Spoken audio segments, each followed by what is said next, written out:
Just মানগুলো বসিয়ে দেবো। এটা যদি আমি হচ্ছে x1 y1 ধরি, এটা হচ্ছে x2 আর এটা হচ্ছে যদি আমি y2 ধরি, সেক্ষেত্রে আমরা কি করব?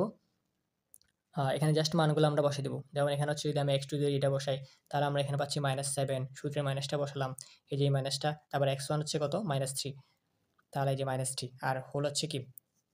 ২ টার উপর হচ্ছে স্কয়ার, প্লাস দিয়ে দেবো y2 কত এখান থেকে? y2 হচ্ছে 3 আর y1 কত? y1 পাচ্ছি হচ্ছে 7, তাহলে 3 - 7 হোল স্কয়ার। তো এখান থেকে যদি আমরা হচ্ছে মানগুলা করি, এখান থেকে আমরা পাচ্ছি হচ্ছে রুট ওভার হচ্ছে এখানে পাচ্ছি -4 স্কয়ার প্লাস এখানে পাচ্ছি হচ্ছে আবার সেম -4 স্কয়ার।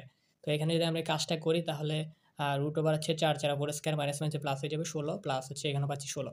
তো এখানে অ্যান্সারটা হচ্ছে রুট ওভার 32। তো আপনারা চাইলে হচ্ছে এখানে হচ্ছে আবার 16 ইনটু 2 করলে হচ্ছে এখানে যেহেতু 4 এর স্কয়ার হচ্ছে 16 হয়, তাহলে আমরা পাচ্ছি হচ্ছে কত? 4√2। তো এটা হচ্ছে আমাদের অ্যান্সার।